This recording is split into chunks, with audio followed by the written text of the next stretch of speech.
Hello, everyone, and welcome back to the podcast. Today, we are talking about something that every English learner secretly fears: fast English. Or loudly spoken English. Or the kind of English that sounds like one giant word with no spaces. Exactly. You know when native speakers talk and you sit there smiling like, yes, absolutely, while your brain is still loading? That is the moment, the tragic loading moment. Today's topic is super important. Train your ear to understand fast English. And we are going to make it simple, practical, and a little funny. Because learning English should not feel like punishment. Right, it should feel like progress. Even if sometimes the progress is tiny and your brain is still making weird noises. So let us begin. First, let us answer the big question. Why is fast English so hard to understand?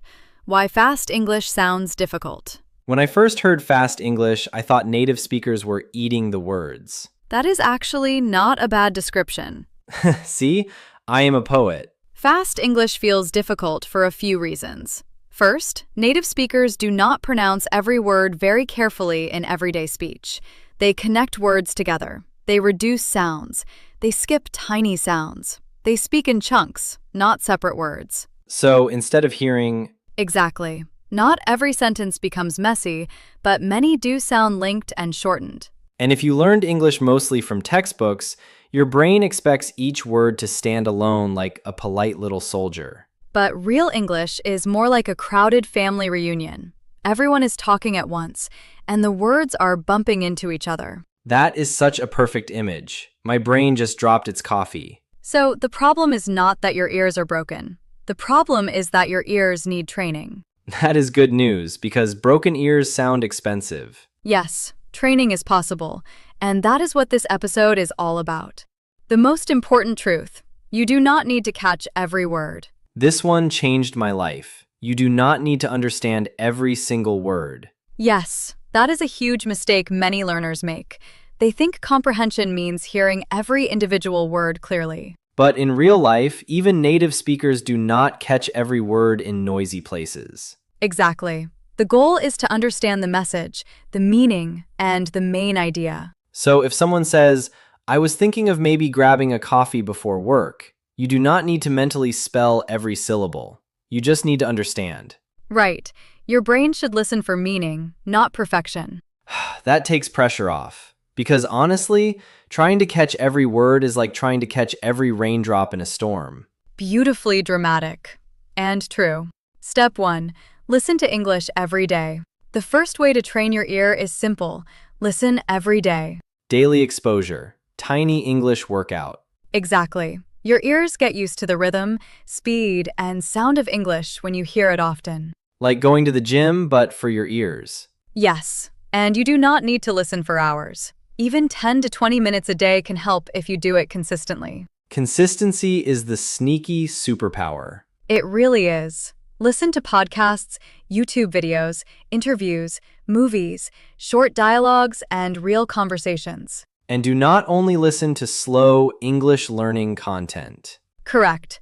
Slow content is useful in the beginning, but if you want to understand fast English, you must gradually train with natural English too. So it is like learning to swim in a kiddie pool first, but eventually you have to meet the real water. That is a great comparison. Step 2. Use easy content first, then level up. Let us be honest. Some learners jump straight into advanced American podcasts and then panic. Yes, that is like trying to run a marathon before walking around the block. Or trying to eat a whole cake with a spoon made of paper. Wonderful disaster image. So what should learners do first? Start with content that is just slightly above your level. If you understand almost nothing, it is too hard. If you understand almost everything, it is good for confidence, but may not challenge your listening enough. You need that sweet spot. Yes, choose content where you can understand maybe 60 to 80% at first. That gives your brain enough context to learn new sounds without drowning. So, easy enough to survive, hard enough to grow. Perfect. Step 3. Listen repeatedly to the same audio or loudly spoken English. This one sounds boring, but it works. Very well. Repetition is one of the best tools for listening. The first time you hear something, your brain is busy trying to survive. The second time, your brain starts noticing patterns. The third time, your brain says, wait, I know this guy. Exactly. Repeated listening helps you hear words you missed the first time. It is like watching the same movie again and suddenly noticing details in the background. Yes, a short audio clip played many times is more useful than one long, confused listen. So learners should not just press play once and hope for magic. No, they should replay short sections, pause, and repeat. That sounds like language detective work. It is. Step 4. Shadowing. Copy the sound. Now we are entering the cool part. Yes, shadowing is one of the best methods for training your ear and your mouth. Explain it like I am 5. You listen to a speaker and try to repeat what they say at nearly the same time, copying their rhythm, stress, and intonation. So you become the speaker's shadow. Exactly. You follow the sound closely. That sounds weirdly dramatic. It is very effective, though. Shadowing improves listening because your brain pays close attention to sound patterns. It also improves pronunciation. So your ears learn, your mouth learns, and your confidence gets a little boost too. Yes, start with short sentences, not full lectures. Do not try shadowing a 40-minute economics debate on day 1. Please do not. Your brain will file a complaint. Step 5. Learn common reductions. One major reason fast English sounds confusing is reduction. Reduction sounds like a math word, but in English it means something else. In speaking, reduction means words are pronounced in shorter, softer, faster ways. Like going to becomes gonna. Yes, and want to becomes wanna. And do you can sound like do. Right. Native speakers often reduce sounds naturally.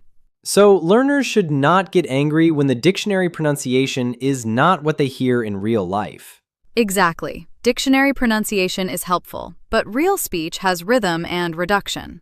It is like learning to drive from a clean, empty parking lot, then suddenly entering city traffic. Great analogy. You need both kinds of experience. Any other common reduced forms? Many. For example, English really loves shortcuts. it does. And once you recognize these forms, fast English becomes much less scary. Step 6. Train your brain to hear sentence chunks. This is one of my favorite tips. Go ahead. Do not listen word by word. Listen in chunks. Exactly. Native speakers think in groups of words, not isolated words. For example, instead of hearing, Yes, chunking helps because natural speech flows in phrases. Your brain can understand faster when it recognizes these phrase patterns. it is like reading by whole lines instead of one letter at a time. Perfect. If you try to hear every single word separately, English will feel too fast. But if you catch chunks, meaning comes faster. Step 7. Use subtitles the smart way. Subtitles are helpful, but many learners use them in the wrong way. Yes, subtitles can support learning, but they should not become a permanent crutch. A crutch is useful when your leg is hurt. Exactly. But eventually, you want to walk on your own. So, how should learners use subtitles? A good method is this. First, watch with subtitles to understand the meaning. Then, watch again without subtitles and test your ears. That is smart. You can also pause after a sentence, try to repeat it, and then check the subtitle to see what you missed. So, subtitles become a tool, not a dependency. Yes, that is the goal. Step 8. Build vocabulary around real life. Sometimes learners know many English words, but still cannot understand fast speech. Because listening is not only about vocabulary, it is also about familiarity. Right. If you know the word appointment, but you have never heard people use it in everyday speech, your ear may still freeze. Exactly. Learn vocabulary in real contexts. Learn words that appear in daily conversations, movies, travel, work, school, food, shopping, emotions, opinions, and routines. The more familiar the topic, the easier the listening. Yes, when you already know the topic, your brain can predict words. And prediction is a huge secret weapon. It is. Listening is not only hearing. It is also guessing wisely. Funny example, what fast English feels like. Let me act out a learner's mind. Please do. Someone says, and the learner hears, That is terrifying and hilarious. the brain is trying its best. Yes, and with training, that same sentence becomes clear. Then suddenly your brain stops screaming. Exactly. Training helps your brain connect sound to meaning. Step 9. Practice with different accents. Another important part of training your ear is hearing different accents. Because English is not spoken the same way everywhere. Right. American English, British English, Australian English, Canadian English, Irish English, and many more can sound quite different. Even within the same country, people sound different. Yes, if you only listen to one accent, other accents may feel confusing. So the ear needs variety. Exactly. That does not mean you must master every accent at once. Just expose yourself gradually to many speaking styles. Your ears should not become shocked by variety. Well said. Step 10. Use dictation practice. Now, let us talk about one of the best ear training exercises ever. Dictation. Sounds serious. It is simple. You listen to a sentence or short clip and write down exactly what you hear. This is like a spelling test for your ears. Yes, and it is powerful. Dictation forces you to listen carefully to sounds, word endings, linking, and reduced forms. And when you compare your writing with the original, you see where your ears failed. Not failed, learned. Right, improved dramatically. Use short sections. Even 10 to 20 seconds of audio is enough. Do not try to transcribe a whole movie scene unless you enjoy suffering. Very true. Step 11. Don't translate everything in your head. This is a big one for many learners. Yes, when people hear English, they often try to translate every word into their first language. That slows everything down. Exactly. Fast English becomes impossible if your brain is busy translating each word individually. It is like trying to race while carrying furniture. Beautifully absurd, but accurate. So, what should learners do instead? Try to connect English directly to meaning, image, and context. Do not treat translation as the only path. So, hear the idea, not only the words. Yes, that is a huge upgrade in listening skill. Step 12. Build a listening routine. Let us make this practical. What does a good routine look like? A simple routine could be, That is a neat system. the important thing is regular practice. So, even 15 minutes a day is better than one giant lesson once a month. Yes, your ears improve through steady contact with English. Like watering a plant a little every day instead of flooding it once and pretending that counts. Exactly. I also want to say something important to every learner listening right now. If fast English feels impossible today, that does not mean you are bad at English. That is a needed reminder. It simply means your ears are still getting used to the sound of English. That is normal. So, no panic, no drama, no self-roasting. Right. Progress can be slow at first. Then one day, you suddenly understand a sentence that used to sound like noise. And that moment feels like magic. It does. But it is not magic. It is practice paying off. I have a confession. The first time I heard native speakers talk quickly, I nodded even when I understood nothing. Classic. I had the face of confidence and the brain of a lost tourist. That is okay. Many learners do that. I would hear something like, At least you looked polite. very polite, extremely confused. Learners often ask, how do I know my listening is getting better? Great question. You will notice several signs.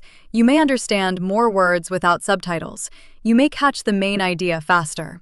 You may recognize reduced forms.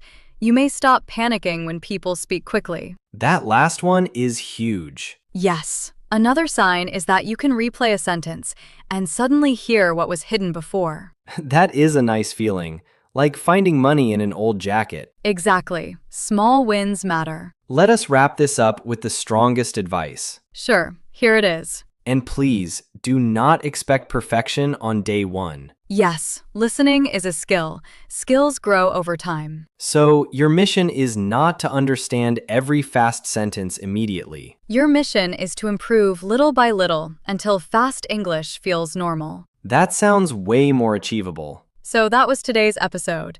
Train your ear to understand fast English. We hope this helped you feel less scared and more ready. Remember, fast English is not your enemy.